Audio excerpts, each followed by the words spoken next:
ಯೋಗ ಕೇವಲ ವ್ಯಾಯಾಮವಲ್ಲ, ಅದು ನಮ್ಮ ಜೀವನ ಶೈಲಿ ಆಗಬೇಕು ಅಂತ ಪ್ರಧಾನಿ ನರೇಂದ್ರ ಮೋದಿ ಅವರು ಕರೆ ಕೊಟ್ಟಿದ್ದಾರೆ. ವಿಶ್ವಾದ್ಯಂತ ಇವತ್ತು ಯೋಗ ದಿನ ಆಚರಿಸಲಾಗ್ತಾ ಇದೆ. ಪ್ರಧಾನಿ ಮೋದಿ ಅವರು ವಿಶಾಖಪಟ್ಟಣದಲ್ಲಿ ನಡೀತಾ ಇರತಕ್ಕಂಥ ಕಾರ್ಯಕ್ರಮದಲ್ಲಿ ಭಾಗವಹಿಸಿ ಮಾತನಾಡಿದರು.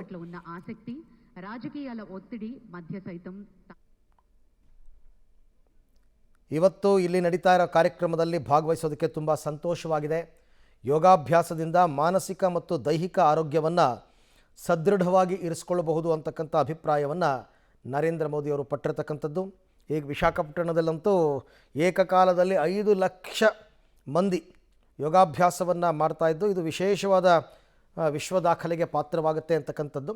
ಮತ್ತೊಂದು ಕಡೆ ನೀವು ನೋಡ್ತಾ ಇರೋದು ಬಲಭಾಗದ ಸ್ಕ್ರೀನ್ನಲ್ಲಿ, ಅಲ್ಲಿ ಅದು ಬೆಂಗಳೂರಿನಲ್ಲಿ ನಡೀತಾ ಇರತಕ್ಕಂಥ ಅಂತಾರಾಷ್ಟ್ರೀಯ ಯೋಗ ದಿನಾಚರಣೆಯ ದೃಶ್ಯಗಳು. ವಿಧಾನಸೌಧದ ಮೆಟ್ಟಿಲುಗಳ ಮೇಲೆ ಕಾರ್ಯಕ್ರಮ ನಡೀತಾ ಇದೆ. ಎಡಭಾಗದಲ್ಲಿ ನಡೀತಾ ಇರ್ತಕ್ಕಂಥದ್ದು ಅದು ವಿಶಾಖಪಟ್ಟಣದಲ್ಲಿ ಕಾರಿಡಾರ್ ಮಾಡಿದ್ದಾರೆ ನೋಡಿ. ಇದೇ ಕಾರಿಡಾರ್ 26 ಕಿಲೋಮೀಟರ್ ಕಾರಿಡಾರ್. 26 ಕಿಲೋಮೀಟರ್ನಲ್ಲಿ ಒಟ್ಟು 5 ಲಕ್ಷಕ್ಕೂ ಅಧಿಕ ಜನರು ಯೋಗಾಭ್ಯಾಸವನ್ನು ಮಾಡ್ತಾರೆ. 25,000 ವಿದ್ಯಾರ್ಥಿಗಳು 108 ನಿಮಿಷ ಸೂರ್ಯ ನಮಸ್ಕಾರ, ಹತ್ತತ್ರ 2 ಗಂಟೆ. ಮೋದಿಯವರು ಕೂಡ ಈ ಕಾರ್ಯಕ್ರಮದಲ್ಲಿ ಭಾಗಿಯಾಗ್ತಾ ಇದ್ದಾರೆ. ಒಂದು ಕಡೆ ವಿಶಾಖಪಟ್ಟಣ, ಮತ್ತೊಂದು ಕಡೆ ವಿಧಾನಸೌಧದ ದೃಶ್ಯಗಳನ್ನು ತಾವು ಗಮನಿಸ್ತಾ ಇದ್ದೀರಾ.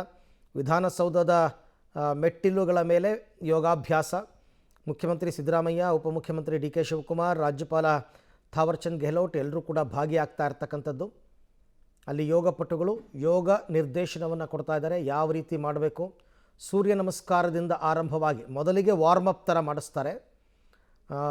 ವಾರ್ಮಪ್ ಎಲ್ಲ ಆದ ನಂತರ ಸೂರ್ಯ ನಮಸ್ಕಾರ ಆದ ನಂತರ ಇತರೆ ಆಸನಗಳು.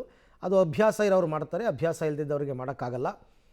ಪ್ರಧಾನಿ ಮೋದಿಯವರು ಭಾಗವಹಿಸಿರೋದನ್ನು ತಾವು ಗಮನಿಸ್ತಾ ಇದ್ದೀರಾ ದೃಶ್ಯದಲ್ಲಿ ತಾವೀಗ. ಅಂದರೆ ಸಹಜವಾಗಿ ಜನರ ಮಧ್ಯದಲ್ಲೇ ನಿಂತು ಮೋದಿಯವರು ಕೂಡ ಯೋಗಾಭ್ಯಾಸವನ್ನು ಪ್ರಾಕ್ಟೀಸ್ ಮಾಡ್ತಾ ಇರ್ತಕ್ಕಂಥ ದೃಶ್ಯವನ್ನು ತಾವೀಗ ಗಮನಿಸ್ತಾ ಇದ್ದೀರಾ. ಅವ್ರಿಗೆ ಅಂತ ವಿಶೇಷವಾದಂತಹ ಪ್ಲೇಸ್ ಏನು ಅವ್ರಿಗೋಸ್ಕರ ರೆಡಿ ಮಾಡಲ್ಲ. ಜನಸಾಮಾನ್ಯರ ಮಧ್ಯದಲ್ಲೇ ಇದ್ದುಕೊಂಡು ಮೋದಿಯವರು ಕೂಡ ಅಂತಾರಾಷ್ಟ್ರೀಯ ಯೋಗ ದಿನಾಚರಣೆಯಲ್ಲಿ ಭಾಗವಹಿಸಿದ್ದಾರೆ. ಆಂಧ್ರ ಪ್ರದೇಶದ ವಿಶಾಖಪಟ್ಟಣಂನಲ್ಲಿ ಈ ಕಾರ್ಯಕ್ರಮ ಮಾನಸಿಕ ಹಾಗೂ ಆರೋಗ್ಯಕ್ಕಾಗಿ ಯೋಗ. ಶ್ವಾಸ ವದಲತು ತಲಾನಿ ಕುಡಿವೈಪು ತಿಪ್ಪಂಡಿ,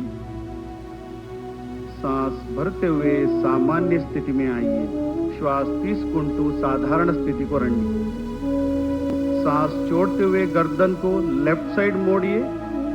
श्वास वदलतू तलानी एडमु వైపు తిప్పండి. सांस भरते हुए सामान्य स्थिति में आइए. श्वास తీసుకుంటూ साधारण स्थिति को रणनी. एक और बार इसका अभ्यास करेंगे. पूरा श्वास प्रश्वास पर ध्यान देते हुए మరొకసారి చేయండి. ಆಂಧ್ರ ಪ್ರದೇಶದ ವಿಶಾಖಪಟ್ಟಣಂನಲ್ಲಿ ನಡೀತಾ ಇರುವಂತಹ ಅಂತಾರಾಷ್ಟ್ರೀಯ ಯೋಗ ದಿನಾಚರಣೆಯಲ್ಲಿ ಪ್ರಧಾನಿ ಮೋದಿ ಅವರು ಭಾಗಿಯಾಗಿರ್ತಕ್ಕಂಥದ್ದನ್ನು ಗಮನಿಸ್ತಾ ಇದ್ದೀರಾ. 26 ಕಿಲೋಮೀಟರ್ ಉದ್ದದ ಕಾರಿಡಾರ್ ಅನ್ನು ಮಾಡಿ 5 ಲಕ್ಷ ಜನ ಇದರಲ್ಲಿ ಭಾಗಿಯಾಗ್ತಾ ಇರ್ತಕ್ಕಂಥದ್ದನ್ನು ಗಮನಿಸ್ತಾ ಇದ್ದೀರಾ. ಹಲವಾರು ರೀತಿಯ ಆಸನಗಳನ್ನು ಅಲ್ಲಿನ ಇನ್ಸ್ಟ್ರಕ್ಟರ್ ತೆಲುಗು ಮತ್ತು ಹಿಂದಿಯಲ್ಲಿ ಹೇಳ್ಕೊಡ್ತಾ ಇದ್ದಾರೆ. ಯಾವ ರೀತಿ ಮಾಡಬೇಕು, ಉಸಿರನ್ನ ಯಾವಾಗ ತಗೋಬೇಕು, ಉಸಿರನ್ನ ಯಾವಾಗ ಬಿಡಬೇಕು, ಪ್ರತಿಯೊಂದು ಲೆಕ್ಕ ಆಗುತ್ತೆ ಯೋಗಾಸನದಲ್ಲಿ. ಸೊ ಹಾಗಾಗಿ ಅದಕ್ಕೊಬ್ಬರು ಮಾರ್ಗದರ್ಶಕರು ಬೇಕು. ಒಂದು ಹಲವಾರು ದಿನ ಪ್ರಾಕ್ಟೀಸ್ ಮಾಡಿಸಿದ್ಮೇಲೆ ಬೇಕಾದ್ರೆ ನಾವೇ ಇಂಡಿವಿಜುವಲ್ ಆಗಿ ಮಾಡಬಹುದು. ಯಾವ ವಯಸ್ಸಿನವರು ಬೇಕಾದರೂ ಮಾಡಬಹುದಾದಂಥದ್ದು ಮತ್ತು ಮಾಡಲೇಬೇಕಾದಂತಹ ಒಂದು ಆಚರಣೆ. ಅದಕ್ಕೆ ಅವ್ರು ಹೇಳಿದ್ದು ಪ್ರಧಾನಿ ಮೋದಿಯವರು, ಇದು ಕೇವಲ ವ್ಯಾಯಾಮ ಅಲ್ಲ, ಇದು ನಮ್ಮ ಜೀವನ ಶೈಲಿ ಆಗಬೇಕು. ಅಂದರೆ ಇದು ನಮ್ಮ ಲೈಫ್ ಸ್ಟೈಲ್. ಬೆಳಗ್ಗೆ ಎದ್ದಾಗಿಂದ ರಾತ್ರಿ ಮಲ್ಕೊಳ್ಳೋ ತನಕ ನಮ್ಮ ಲೈಫ್ ಸ್ಟೈಲನ್ನು ಯಾವ ರೀತಿ ನಾವು ರೂಢಿಸ್ಕೊಂಡಿರ್ತೀವಲ್ಲ, ಅದರ ಒಂದು ಪಾರ್ಟ್ ಯೋಗವಾಗಬೇಕು. ಅದಕ್ಕೆ ಅಂತ ಸಮಯವನ್ನು ಮೀಸಲಿಡಬೇಕು, ಶ್ರದ್ಧಾಭಕ್ತಿಯಿಂದ ಮಾಡಬೇಕು, ಕಾಟಾಚಾರಕ್ಕೆ ಮಾಡೋದಲ್ಲ. ಈ ಬಾರಿ 11ನೇ ಅಂತಾರಾಷ್ಟ್ರೀಯ ಯೋಗ ದಿನಾಚರಣೆ, ಒಂದು ಭೂಮಿ ಒಂದು ಆರೋಗ್ಯ. ಆ ಥೀಮ್ನಲ್ಲಿ ಕಡಲ ತೀರದಲ್ಲಿ ನೋಡಿ ಎಂಥ ವಿಹಂಗಮ ನೋಟ. ಒಂದು ಕಡೆ ಕಡಲ ತೀರ, ಮತ್ತೊಂದು ಕಡೆ ಬೆಳಗ್ಗೆ ಯೋಗಾಭ್ಯಾಸ. 8 ಗಂಟೆಯ ತನಕ ಕಾರ್ಯಕ್ರಮ ನಿಯೋಜನೆ ಆಗಿರ್ತಕ್ಕಂಥದ್ದು. ಬಟ್ ಇದು ಎಕ್ಸ್ಟೆಂಡ್ ಆಗಬಹುದು, ಗೊತ್ತಿಲ್ಲ. ಬಟ್ ವಿಶಾಖಪಟ್ಟಣಂನಲ್ಲಿ ಬಿಸಿಲು ಜಾಸ್ತಿ, ತೀರ ಪ್ರದೇಶ.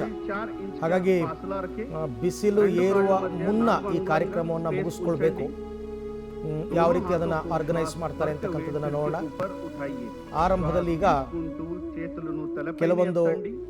ಆರಂಭಿಕ ಧೀರೆ ಧೀರೆ ಶ್ವಾಸ छोड़ते हुए कमर से आगे झुके. ವಾರ್ಮ್ ಅಪ್ ಅಂತ ನಾವೇನು ಹೇಳ್ತೀವಲ್ಲ, ಶ್ವಾಸ ಬದಲತು ನಡುಮನ್ನು ಆ ವಾರ್ಮ್ ಅಪ್ ರೀತಿಯಲ್ಲಿ ದೇಹದ दोनों हाथों को ಪ್ರತಿ पैर के ಭಾಗವನ್ನು पास ಸಡಿಲಗೊಳಿಸಿಕೊಳ್ಳುತ್ತಿರುವಂತಹ ಚೇತಲನು ದೃಶ್ಯವನ್ನು ತಾವೀಗ ಗಮನಿಸ್ತಾ ಇದ್ದೀರಾ. ಸಹಸ್ರಾರು ವಿದ್ಯಾರ್ಥಿಗಳು रखने का ಈ प्रयास. ಕಾರ್ಯಕ್ರಮದಲ್ಲಿ ಪಾಲ್ಗೊಂಡಿದ್ದಾರೆ. ಕಾಲು ನೇರಂಗ ಆಂಧ್ರ ಪ್ರದೇಶದ ವಿಶಾಖಪಟ್ಟಣಂನ ಕಡಲ ತೀರದಲ್ಲೇ ಈ ಕಾರ್ಯಕ್ರಮವನ್ನು ಆಯೋಜನೆ ಮಾಡಿದ್ದಾರೆ. ಇದನ್ನ RK ಬೀಚ್ ಅಂತ ಕರೀತಾರೆ. ಈ RK ಬೀಚ್ನಿಂದ ऊपर सामान्य ಭೋಗಪುರಂ ತನಕ ಮೆಲ್ಲಗ ಶ್ವಾಸ ಒಂದೇ ಉದ್ದದ ಕಾರಿಡಾರ್ ಮಾಡಿದ್ದಾರೆ. ಶ್ವಾಸ ಬದಲತು. ಆ ಉದ್ದದ ಕಾರಿಡಾರ್ನಲ್ಲಿ 5 ಲಕ್ಷ ಜನ, ಅದರಲ್ಲಿ 25,000 ಜನ ವಿದ್ಯಾರ್ಥಿಗಳು. ಅವರ ಮಧ್ಯದಲ್ಲಿ ಪ್ರಧಾನಿ ಮೋದಿ ಅವರು ಕೂಡ अब हम ಯೋಗವನ್ನ ಮಾಡ್ತಾ ಇರೋದನ್ನ ಗಮನಿಸ್ತಾ ಇದ್ದೀರಾ. अभ्यास करेंगे. 2014ರಲ್ಲಿ ಪ್ರಧಾನಿ ಮೋದಿ ಅವರು ಮೊದಲ ಬಾರಿಗೆ ಪ್ರಧಾನಮಂತ್ರಿ ಆದಾಗ ಈ ಜೂನ್ 21ರನ್ನ कमर के पीछे ಅಂತಾರಾಷ್ಟ್ರೀಯ ಯೋಗ ದಿನಾಚರಣೆಯನ್ನಾಗಿ ಘೋಷಣೆ ಮಾಡಿದ್ರು. ಉಂಚಂಡಿ ಬೇರೆ ಬೇರೆ ದೇಶಕ್ಕೆ ಹೋಗಿ ಇದನ್ನ ಪ್ರಚಾರ ಮಾಡಿದ್ರು. ಈಗಂತೂ ಭಾರತೀಯರಿಗಿಂತಲೂ ಹೆಚ್ಚಾಗಿ लेके जाइए. ವಿದೇಶದವರು चला ಯೋಗವನ್ನ ಪ್ರಾಕ್ಟೀಸ್ ಮಾಡ್ತಾ ಇದ್ದಾರೆ. ಸದೃಢ ಆರೋಗ್ಯಕ್ಕೋಸ್ಕರ ಯೋಗ, नीचे उंडाली इस स्थिति में ಯೋಗಾಸನವನ್ನ ಮಾಡುವಂತಹ और ಪದ್ಧತಿ, इस अवस्था में थोड़ी देर बने रहिए. ಇದರ ಹುಟ್ಟು ಭಾರತದ್ದು. अवस्था उंडन ಹಾಗಾಗಿ ಯಾವುದೇ ದೇಶದಲ್ಲಿ ಯೋಗಾಸನವನ್ನ ಮಾಡಿದ್ರು ಕೂಡ और फिर धीरे धीरे ಭಾರತವನ್ನ ನೆನಪಿಸ್ಕೊಳ್ದೇನೆ ಮಾಡಕ್ ಬರಲ್ಲ. ಅದರ ಪ್ರಮೋಷನ್ಸ್ಗೋಸ್ಕರನೇ ಇಷ್ಟೆಲ್ಲ ಪ್ರಯತ್ನಗಳು.